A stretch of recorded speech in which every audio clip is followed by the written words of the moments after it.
Graça e paz, queridos amados irmãos e amigos, familiares. Hoje, quarta-feira, dia 15 de 4 de 2020, estamos aproveitando este momento para, mais uma vez, estarmos compartilhando com vocês mais uma porção da Palavra de Deus. Palavra esta importante para o nosso viver diário, para as nossas vidas. Em acima de tudo, quando nós a aplicamos, fazendo ela bom uso para o nosso viver diário. Nós vamos estar vendo a respeito do tema hoje, valores.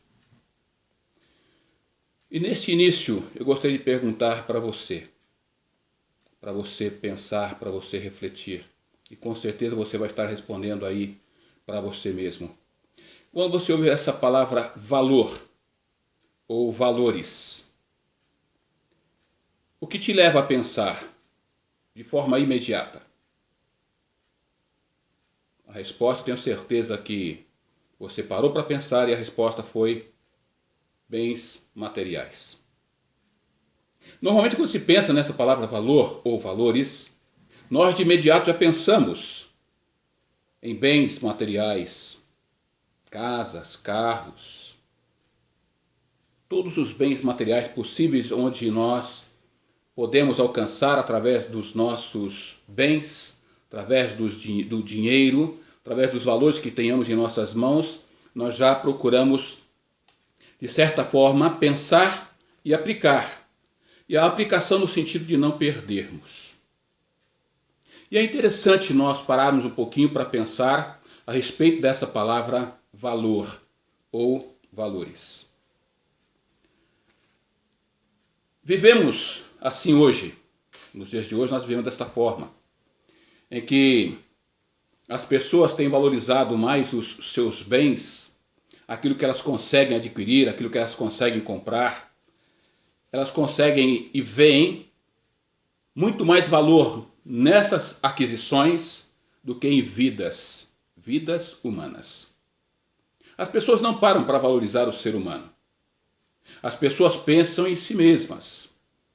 Se você parar para observar, os grandes conflitos entre família acontecem por problemas de valores materiais.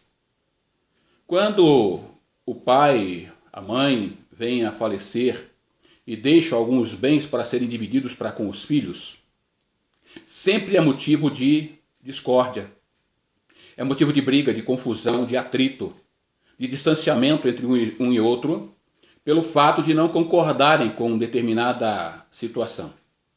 Tudo envolvendo valores físicos, materiais. Mas não se pensa em valores humanos. Isso acontece em todas as classes sociais.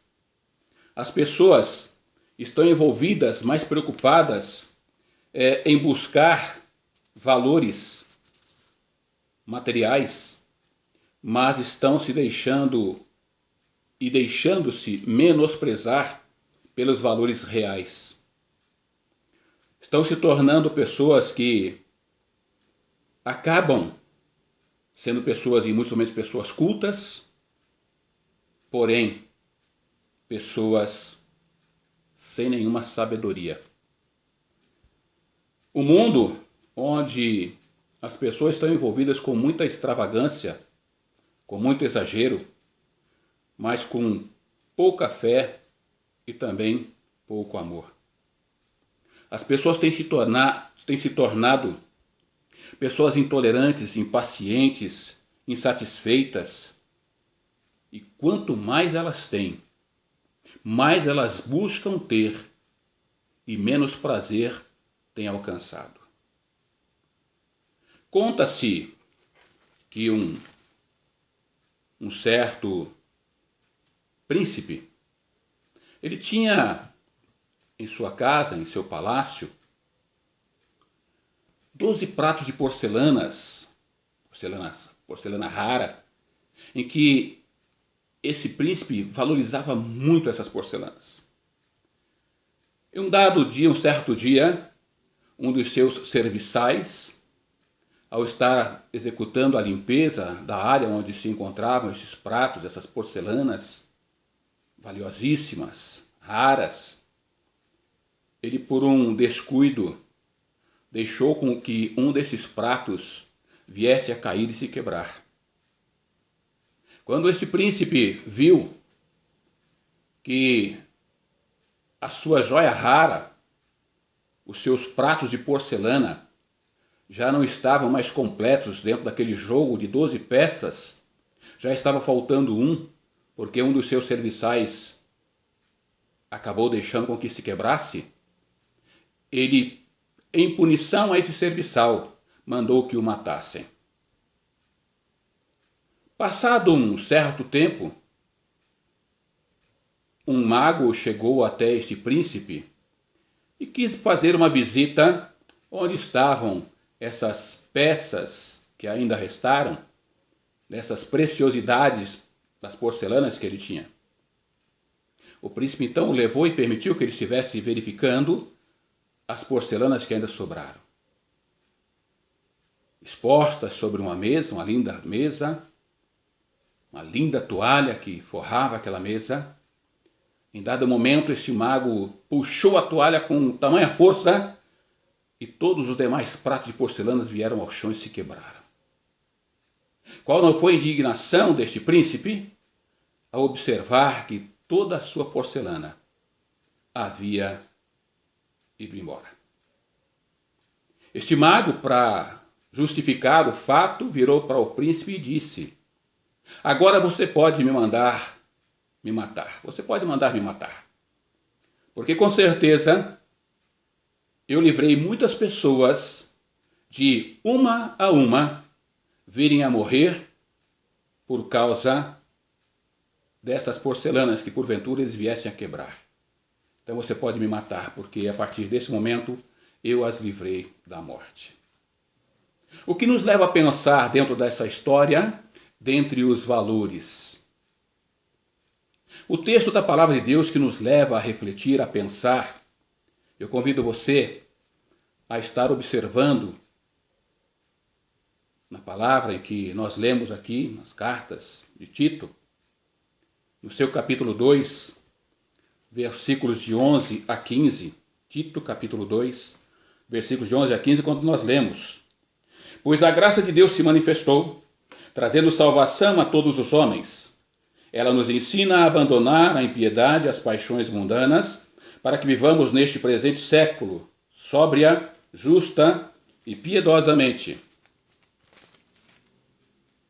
aguardando a bem-aventurada esperança e o aparecimento da glória do nosso grande Deus e Salvador, Cristo Jesus, o qual a si mesmo se deu por nós, a fim de remir-nos de toda a iniquidade e purificar para si um povo todo seu, zeloso de boas obras. Fala essas coisas, exorta e repreende com toda a autoridade. Ninguém te despreze.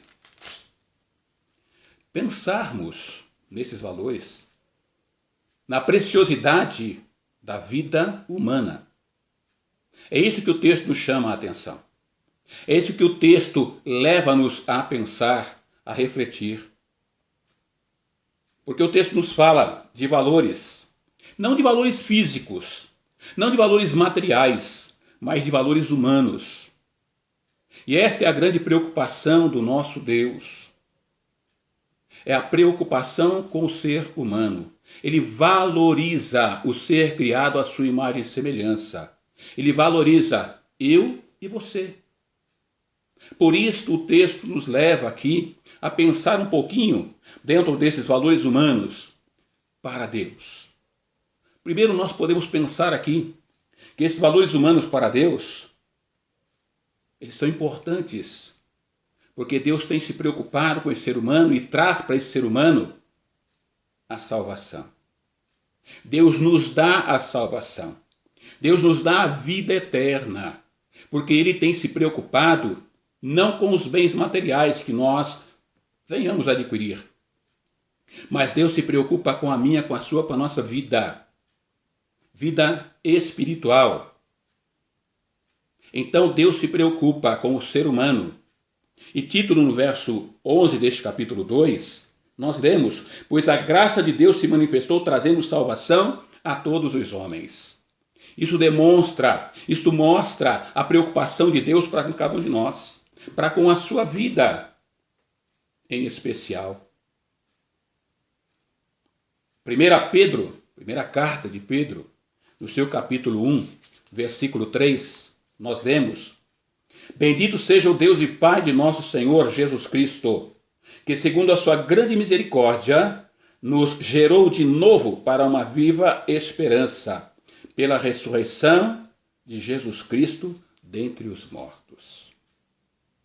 Viva a esperança é algo que Deus traz para cada um de nós, quando nós também podemos ver esta preocupação de Deus. Deus se preocupando, nos dando a salvação, como nós acabamos de ler o versículo 11.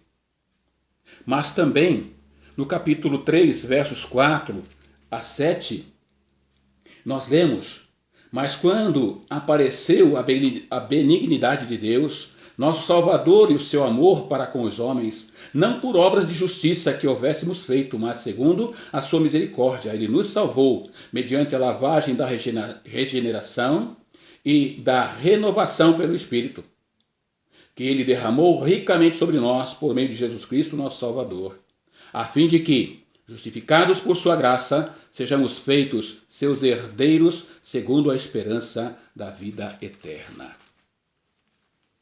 Veja quão importante você é. Deus preocupando-se com cada um de nós, nos ofertando a salvação, mostrando que nós somos valiosos para Ele, não materialmente, mas espiritualmente. E ainda, capítulo 2, o versículo 12, nós lemos: ele nos ensina a abandonar a impiedade e as paixões mundanas para que vivamos neste presente século, sóbria, justa e piedosamente. Deus tem se preocupado. Deus tem mostrado que Ele se preocupa e Ele tem valorizado a sua criação. Eu e você, nós fomos criados por Deus. Fomos criados à imagem e semelhança do Senhor. E Ele tem se preocupado. E Ele tem nos dado, então, esta oportunidade, que além de nos trazer, nos dar, nos ofertar graciosamente a salvação, porque Ele diz: pela graça sois salvos por meio da fé. E isso não vem de vós, é dom de Deus. Não vem das obras para que ninguém se glorie. Nós podemos ler isso em Efésios, mostrando que nós somos importantes para o Senhor. Mas nós vemos que Deus valoriza o ser humano, ofertando a esse ser humano esta esperança, como citei há pouco, a esperança de vida eterna. Esperança eterna. Você sabe o que é isto? Sabe o que é a esperança eterna? É algo que não se acaba, não tem fim. É algo para todo sempre. E o que Deus tem ofertado é para o ser humano esta oportunidade, a alegria e o prazer de viver na presença dele para todo sempre. Por isso Deus valoriza o ser humano, a ponto de, além de trazer, de dar a ele, de oferecer a ele gratuitamente a salvação, também oferece a ele a esperança de vida eterna. O verso 13 deste mesmo capítulo 2 de Tito, nós lemos, para o ser humano: aguardando a bem-aventurada esperança e o aparecimento da glória do nosso grande Deus e Salvador Cristo Jesus. É a esperança do ser humano, a esperança de uma nova vida, a esperança de viver sem dor, sem sofrimento, sem preocupações, sem ter que estar ajuntando tesouros aqui na face da terra, porque juntar tesouros aqui nós não vamos levar deste lugar. Vai permanecer aqui e vai servir, como eu disse no início aqui, de momentos de briga, de discussão, de mortes. Mas o Senhor oferece vida e vida em abundância. Nós vemos também, nesta breve reflexão da palavra de Deus com referência aos valores Nós vemos que para Deus os valores humanos são importantes, a ponto dele, Deus, querer nos abraçar e nos ter como povo exclusivo seu. Você pode perguntar, mas pastor, como ser, como fazer parte do povo de Deus? Eu digo para você que a única forma, o único meio é Jesus Cristo. Nós acabamos de ler aqui agora. O verso 13, lendo novamente, aguardando a bem-aventurada esperança e o aparecimento da glória do nosso grande Deus e Salvador Cristo Jesus. O verso 14 nos diz, o qual a si mesmo se deu por nós, a fim de remir-nos de toda a iniquidade e purificar para si um povo todo seu, zeloso de boas obras. Este verso traz remir-nos de toda a iniquidade, ou seja, livrar-nos, perdoar-nos dos nossos pecados, para nos purificar e fazer para si mesmo um povo puro, um povo zeloso, um povo exclusivo seu. Esta é a preocupação do Senhor, é mostrando para mim e para você que nós somos valiosos para Ele, que nós somos importantes para Ele, e a preocupação dele é esta, dar-nos vida e vida eterna. Hebreus no seu capítulo 8, versículo 10, nós lemos, esta é a aliança que depois daqueles dias farei com a casa de Israel, diz o Senhor. Porei as minhas leis no seu entendimento, e em seu coração as escreverei. Veja a importância desse versículo. Eu serei o seu Deus, e eles serão o meu povo. Louvado seja Deus por isto, que tem nos dado a oportunidade, o prazer, a alegria de ser um povo exclusivo seu. Mas para sermos exclusivos de Deus, é necessário Cristo em nossa vida, e é isso que Ele oferece. Portanto, eu posso dizer para você, com toda tranquilidade, eu faço parte desse povo. Porque um dia eu reconheci, aceitei e recebi Cristo como meu Senhor e Salvador. E Ele dá a você também esta oportunidade. Ele quer que você também faça parte deste povo. E o único meio, o único caminho é Jesus Cristo. Não há outro caminho. Não há outra forma, não há outro meio. Sabe por quê? Porque você é uma pessoa especial para Deus. E Ele tem e oferece o melhor para você. E o melhor que Ele tem para oferecer a você é a salvação, a esperança de vida eterna e ter você, fazer de você essa pessoa especial, fazendo parte do povo dele, povo de Deus. E para finalizarmos, João no seu capítulo 3, verso 16, o Evangelho do Senhor Jesus escrito por João, capítulo 3, versículo 6, nós lemos, porque Deus amou o mundo de tal maneira que deu o seu Filho unigênito para que todo aquele que nele crer não pereça, mas tenha a vida eterna. E esta é a palavra que eu tenho para você nesta noite. É para que você pense. Se você acha que diante de todas essas lutas, dificuldades, problemas vividos nesses últimos tempos, você acha que você não tem valor, eu digo para você, você tem muito valor. Você é muito importante. Porque foi por você, foi por mim, foi por cada um de nós. Foi pela sua criação, pelo ser humano criado à imagem e semelhança de Deus, que Cristo veio e entregou a sua vida para nos resgatar, para nos dar a salvação, para ser a nossa viva esperança e para fazer com que eu e você pudéssemos fazer parte do grande povo de Deus. Meu querido, que Deus te abençoe, que Deus te conceda ainda um restante de noite, uma noite de descanso também, e que Ele possa estar preparando o dia de amanhã, se Ele assim o preparar para você, que você possa viver debaixo da graça, do amor, da misericórdia do Senhor, aproveitando esta oportunidade de dedicar, de entregar, de consagrar a sua vida no altar do Senhor, reconhecendo e recebendo Cristo como seu Senhor e Salvador pessoal. Que Deus te abençoe. Um abraço, um beijo no seu coração, deste que é o pastor José de Paula, servo do Senhor Deus Pai Todo-Poderoso e de Cristo Jesus, nosso Senhor. Que Deus te abençoe e te conceda uma noite abençoada. Em nome de Jesus.